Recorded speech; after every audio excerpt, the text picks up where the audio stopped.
So money in the bank 2024 हो चुका है ख़त्म और उसकी पूरी शॉर्ट हाइलाइट्स मैं आपको इस वीडियो में बताऊंगा। तो बिना किसी टाइम वेस्ट किए हेलो रेसलिंग फैंस, मेरा नाम है AK और आप देख रहे हैं रेसल न्यूज़। तो शो की शुरुआत होती है वहाँ के home town hero Trish stratus से और वो वहाँ पर आके अपने आप को इंट्रोड्यूस करती है। वो करने की ज़रूरत थी नहीं, तो वो money in the bank men's ladder match को इंट्रोड्यूस करती है और मैच स्टार्ट करती है और किक ऑफ करती है। पहले यहाँ हमें जे उसो देखने मिलते हैं, फिर उसके बाद वहाँ पर एंड्राडे की एंट्रेंस होती है और ड्रू मैकिंटायर के और सारे सुपरस्टार एक एक करके अपनी एंट्रेंस करते हैं। फिर यहाँ पर मैच स्टार्ट होता है और इस मैच में बहुत ही सारे मूवमेंट्स हमें देखने मिलते हैं, जहाँ पर ड्रू मैकिंटायर कभी लैडर लेके LA नाइट और जे उसो को मार रहे हैं, कार्मेलो हेस को मार रहे हैं। फिर ऊपर से हमें देखने मिलता है कि चैड केबल ने आर्म लॉक दे दिया था लैडर के ऊपर ही ड्रू मैकिंटायर को। फिर वहाँ से एंड्राडे कूद के आते हैं, जो कि बहुत ही खतरनाक मूव था जिससे इंजरी हो सकती थी, और ये ऊपर वाला फुटेज एंगल भी आपको दिखा रहा हूँ मैं। फिर यहाँ पर एंड्राडे ने एकदम मुंह पे शॉट मारा ड्रू मैकिंटायर के, जो बहुत तेज़ लगा। फिर उसके बाद वहाँ पर कार्मेलो हेस उड़ कर आते हैं और वहाँ पर एंड्राडे को उठा के घुमा के 360 लैडर के ऊपर गिरा देते हैं, जो बहुत ही बढ़िया था। फिर यहाँ जे उसो स्पीयर मारते हैं और यहाँ पर एक सुपर किक भी मारते हैं चैड केबल को, और यहाँ चैड केबल को क्या नेक ब्रेकर देते हैं लैडर के ऊपर, जो बहुत देखने लायक था। फिर कार्मेलो हेस कोड ब्रेकर टाइप देते हैं मूव LA नाइट को, और यहाँ पर कार्मेलो हेस को ऊपर ही 2 लैडर के बीच में एंगल लॉक फंसा दिया था चैड केबल ने। फिर उसके बाद ड्रू मैकिंटायर ने एंड्राडे को क्लेमोर मारा, लैडर मारा ड्रू मैकिंटायर के ऊपर LA नाइट ने, और फिर यहाँ पर फ्रॉग स्प्लैश देखने मिलता है ड्रू मैकिंटायर के ऊपर। फिर यहाँ LA नाइट और जे उसो के बीच में हमें एक बढ़िया मोमेंट शेयर देखने मिलता है, जहाँ या और यीट के चैंट लग रहे थे। फिर वहाँ कार्मेलो हेस दोनों को गिरा देते हैं, फिर वो जे उसो को मारते हैं। फिर उसके बाद जब वहाँ पर जाके कार्मेलो हेस ऊपर चढ़ने जा रहे होते तभी वहाँ एंड्राडे ने एक पावर बॉम्ब लगाया दूसरी टेबल लैडर के ऊपर, जो बहुत ही खतरनाक था, और वहाँ पर LA नाइट भी खड़े रह गए। फिर वहाँ LA नाइट आते हैं तो चैड केबल उठा के पटक देते हैं LA नाइट को लैडर के ऊपर। फिर उसके बाद वहाँ चैड केबल लटक जाते हैं, जो जे उसो लैडर खींच लेते हैं, और वहाँ इतनी ऊंचाई से चैड केबल बहुत तेज़ी से नीचे गिरते हैं, और यहाँ पर स्पीयर भी लगा देते हैं जे उसो उसी के साथ। फिर जे उसो क्लाइम करने वाले होते हैं लैडर, सबको लग रहा था जे उसो जीतने वाले हैं, तभी लैडर फेंक के मार देते हैं ड्रू मैकिंटायर, और हमें new Money in the Bank mister Money in the bank men's 2024 ladder match के winner, Money in the Bank winner देखने मिलते हैं ड्रू मैकिंटायर, जो कि हमें बहुत कुछ हिंट कर रहा था सेथ रॉलिंस और डेमियन प्रीस्ट के मैच के लिए। फिर अगला मैच आता है यहाँ पर Bron Breakker versus Sami Zayn for intercontinental championship. ये मैच भी बहुत बढ़िया था। यहाँ पर सबको लग रहा था कि ब्रॉन ब्रेकर जीत जाएंगे सैमी ज़ेन से इंटरकॉन्टिनेंटल चैंपियनशिप, पर ऐसा कुछ रिजल्ट हमें देखने नहीं मिला। ये मैच ओवरऑल खास था, बढ़िया था। वहाँ पर ब्रॉन ब्रेकर ने बहुत सारी चीज़ें पहले डोमिनेट किया सैमी ज़ेन को, फिर उसके बाद जब ब्रॉन ब्रेकर ने बहुत डोमिनेट कर ही लिया था, सैमी ज़ेन वहाँ से कमबैक करने की कोशिश करते हैं, पर ब्रॉन ब्रेकर का जो डोमिनेंस है वो पूरे मैच में जारी रहता है। फिर उसके बाद यहाँ सैमी ज़ेन का कमबैक हमें देखने मिलता है, जहाँ सैमी ज़ेन बहुत कुछ मूव मार रहे हैं। ब्लू थंडर मॉम मारा उन्होंने, DDT मारी, फिर उनके बाद वो उल्टा घूम के एक स्प्लैश भी मारते हैं उनके ऊपर, फिर वो उन्हें रिंग पोस्ट पे मारते हैं, और बहुत सारी चीज़ करने के बाद फिर वापस से ब्रॉन ब्रेकर कमबैक करने ही वाले होते हैं अपना मैच के अंदर। तभी सैमी ज़ेन ने एक बहुत बढ़िया ब्लू थंडर मॉम दिया ब्रॉन ब्रेकर के ऊपर। फिर यहाँ पर ब्रॉन ब्रेकर बहुत बुरी तरीके से पागल हो चुके थे, उन्होंने बहुत बुरी तरीके से सैमी ज़ेन को धोया। फिर यहाँ सैमी ज़ेन को वो जो रिंग साइड पे वहाँ पर भी पटका। फिर यहाँ सैमी ज़ेन ने बॉम्ब लगाया, जो वो हमेशा लगाते हैं, जो मूव लगाते हैं हलवा किक देने से पहले, पर वहाँ पर हलवा किक डॉच कर जाते हैं। फिर वहाँ ब्रॉन ब्रेकर वापस से खड़े होते हैं और वापस से उठा के अपनी पावर स्ट्रेंथ दिखा के पटक देते हैं, और यहाँ पर सबको लग रहा था वो स्लैम मारते हैं कि किक आउट नहीं कर पाएंगे सैमी ज़ेन, पर वो कर देते हैं। फिर वो वापस से कमबैक करते हैं और हलवा किक मार के आसानी से तो नहीं, पर बहुत बढ़िया तरीके से सैमी ज़ेन ने मैच जीत लिया, और हमें स्टिल इंटरकॉन्टिनेंटल चैंपियन देखने मिले सैमी ज़ेन, जो कि बहुत ही शॉकिंग चीज़ थी मनी इन द बैंक के अंदर। यहाँ पर ट्रिश स्ट्रैटस जो होम टाउन हीरो वापस से आती हैं, और वो एक ऐसी चीज़ अनाउंस करती हैं जो देख के सारे लोग पागल हो जाए। वहाँ का क्राउड पूरा फट जाता है और स्टेडियम भी पूरा फट जाता है। वहाँ पर जॉन सीना की एंट्रेंस हमें देखने मिलती है। वहाँ जॉन सीना आते हैं और पूरा क्राउड पागल हो चुका था, पूरा क्राउड एकदम से मोमेंटम चेंज हो चुका था पूरी क्राउड का उस मैच के बाद। और यहाँ जॉन सीना की जो अपीयरेंस थी ये शो को बहुत ही बड़ा बना देती है। फिर यहाँ पर जॉन सीना बहुत कुछ बात करते हैं, वो बोलते हैं कि मेरा रिटायरमेंट का टाइम आ गया है, जिससे क्राउड चैंट्स करती होती है नो नो, पर यहाँ पर जॉन सीना बोलते हैं ये टाइम आ चुका है और ये टाइम कभी भी आ सकता है। पर उन्होंने आखिर में एट द एंड डेट बताई रेसलमेनिया 41, जहाँ पर वो अपना फाइनल और रिटायरमेंट मैच लड़ने वाले हैं। जिससे हमें हिंट मिल रहा है कि वो 17 टाइम वर्ल्ड चैम्पियन बन के ही जाएंगे WWE के अंदर से। और यहाँ पर ये जो जॉन सीना की एंट्री थी ये बहुत ही खास थी और इस शो को पूरी तरीके से पंप अप कर चुकी थी और यहाँ से क्राउड पागल हो चुका था।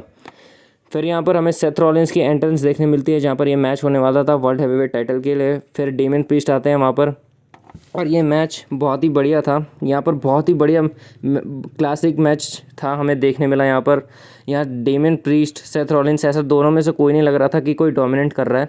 दोनों का जो मूव थे वो सारे एक जैसे थे, मतलब कोई भी एक तरफा मैच नहीं चल रहा था ये। यहाँ पर डेमियन प्रीस्ट पहले अनाउंस टेबल पे फेंके जाते हैं, यहाँ सुपर किक लगाते हैं। फिर यहाँ पर सेथ रॉलिंस एक बढ़िया सा स्वांटन बॉम्ब देते हैं जो कि बहुत देखने लायक था। फिर यहाँ पर एक 450 स्प्लैश भी देते हैं सेथ रॉलिंस उनके ऊपर, जो कि और आज सेथ रॉलिंस कुछ बल्क लग रहे थे, थोड़े से मोटे से लग रहे थे। फिर यहाँ सुपर किक मार के स्टॉर्म मारने जा रहे होते हैं, तभी यहाँ डेमियन प्रीस्ट ने डॉच करके उनको एक क्लोज लाइन दे दी। फिर यहाँ सेथ रॉलिंस ने फ्रॉग स्प्लैश मारा, एक बहुत ही बढ़िया फ्रॉग स्प्लैश था। फिर यहाँ बकल बॉम्ब भी देते हैं डेमियन प्रीस्ट को, जो कि बहुत बढ़िया और क्लीन था। फिर यहाँ पर डेमियन प्रीस्ट ने यहाँ एक बहुत ही बढ़िया कैलेथिक मूव दिया था और यहाँ पर फिर एक सुपर किक की जो लाइन है वो स्टार्ट हो गई थी। डेमियन प्रीस्ट भी मार रहे थे सेथ रॉलिंस पर, आखिरी में स्टॉर्म मार देते हैं और हमें देखने मिलता है वो किक आउट करके वापस से सेथ रॉलिंस को उठा के वापस से पटक देते हैं, जो कि एक बहुत ही बढ़िया शॉकिंग था। यहाँ दिखाया जा रहा था कि डेमियन प्रीस्ट स्ट्रॉन्ग है, कोई वीक कंटेस्टेंट नहीं है। फिर यहाँ मैच चल ही रहा था, तभी यहाँ पर Drew McIntyre money in the bank लेके आ जाते हैं, जो कि पूरा एक्सपेक्टेड था, इसलिए तो ड्रू मैकिंटायर को ये मैच जिताया था मनी इन द बैंक का। फिर यहाँ पर कैश इन करने जा रहे थे, तभी सेथ रॉलिंस ने एक सुपर किक मारी, जब भी कैश इन हुआ। फिर यहाँ ड्रू मैकिंटायर ने फ्यूचर शॉट DDT लगाई और यहाँ डेमियन प्रीस्ट वापस से आते हैं मैच में और ड्रू मैकिंटायर को मारने जा रहे होते हैं। ड्रू मैकिंटायर ने क्लेमोर मारा खींच के, जो कि उनके पेट पे लगा। यहाँ पर जब भी कवर करने जा रहे होते हैं, यहाँ पर एक और शॉकिंग रिटर्न CM पंक का देखने मिलता है और यहाँ CM पंक बुरी तरीके से ड्रू मैकिंटायर को मार रहे होते हैं, जो कि उन्होंने स्मैकडाउन में अपना बदला पूरा लेने के लिए आए थे। और यहाँ तीसरी टाइम स्क्रू करने की पूरी कोशिश थी, यहाँ पर चेयर शॉट बहुत बुरी तरीके से बजाए। फिर उसके बाद आखिरी में वर्ल्ड हैवीवेट टाइटल लेके ड्रू मैकिंटायर के मुंह पे मारी और वहाँ वर्ल्ड हैवीवेट टाइटल लेके वो अनाउंस टेबल पर बैठ गए थे। फिर यहाँ पर डेमियन प्रीस्ट आते हैं, साउथ ऑफ हेवन लगाते हैं और यहाँ मैच जीत जाते हैं डेमियन प्रीस्ट और रिटेन करते हैं। फिर यहाँ पर हीट अप हमें देखने मिलते हैं, CM पंक और सेथ रॉलिंस भी देखने मिलता है। यहाँ इससे इंडिकेट होता है कि ये ट्रिपल थ्रेट मैच में कन्फर्म बदलने वाला है रेसलमेनिया 41 तक जाते जाते। फिर यहाँ पर हमें वुमेंस लैडर मैच देखने मिलता है, जो कि बहुत ही ज़्यादा बढ़िया स्पॉट्स थे इसमें भी, मेंस लैडर मैच की तरह ही ये मैच बहुत बढ़िया था। जैसा कि हमने देखा था, यहाँ पहले स्टार्टिंग में चेल्सी ग्रीन मार रही होती हैं, पर तभी ईओ स्काई आके वहाँ पर उस मैच के मोमेंटम को चेंज करती हैं। फिर लायरा वल्कारिया ने भी लैडर पे एक सुपर प्लेस दिया था बढ़िया सा ईओ स्काई को। फिर यहाँ नयोमी ने लैडर के बीच में रख के ज़ोई स्टार्क को एक बढ़िया मूव दिया और यहाँ पर नयोमी की परफॉर्मेंस बहुत बढ़िया थी इस मैच के अंदर।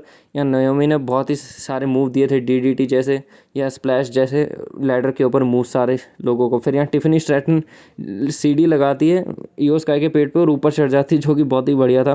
फिर यहाँ टिफनी स्ट्रैटन सबके ऊपर कूद जाती है ऊपर से, रिंग के ऊपर से ही। और यहाँ पर हमें जैसे ही चेल्सी ग्रीन ऊपर जाके क्लाइम करके देने वाली होती तभी ईओ स्काई ने लैडर फेंक के मारा।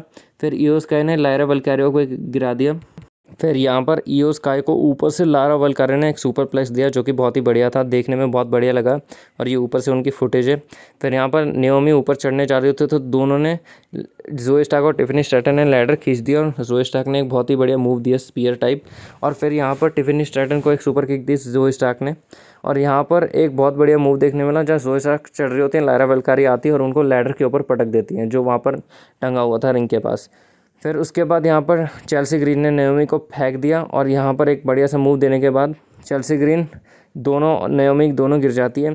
फिर ईओ स्काई और ज़ोई स्टार्क एक बहुत ही खतरनाक डेंजरस मूव से ऊपर से नीचे आते हैं और यहाँ पर टिफनी स्ट्रैटन चेल्सी ग्रीन को फेंक देते हैं जब वो चढ़ने वाली होती है और टिफनी स्ट्रैटन हमें new women's money in the Bank winner देखने मिलती है।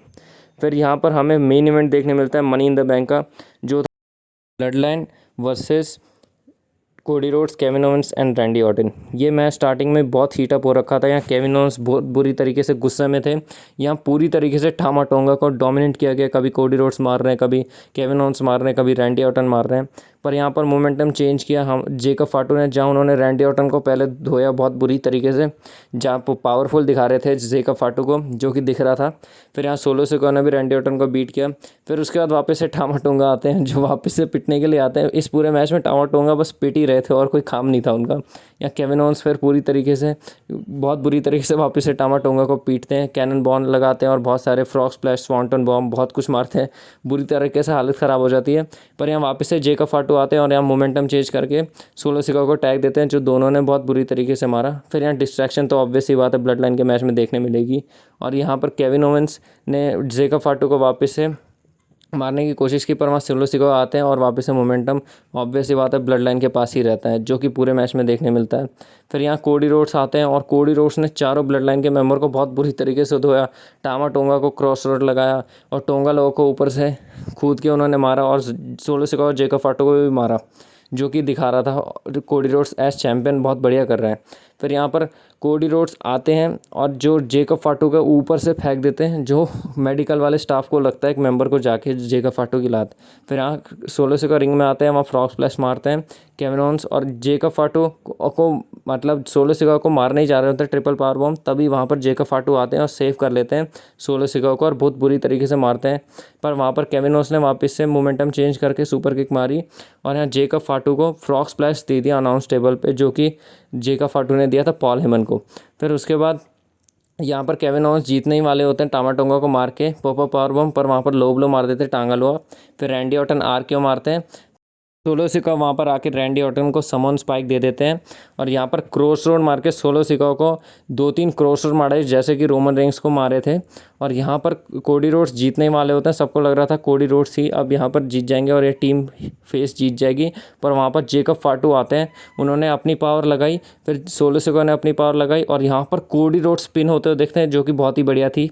और यहाँ पर ब्लड लाइन वापस से डोमिनेट करती हुई देखती है। और यही था मनी इन द बैंक 2024 के थी हाइलाइट्स। आप बताएं मनी इन द बैंक 2024 आपको कैसा लगा। ऐसे ही इंटरेस्टिंग वीडियो के साथ जल्दी मिलूंगा रेसलिंग फैंस। तब तक के लिए चैनल को सब्सक्राइब करें। तब तक के लिए गुड बाय।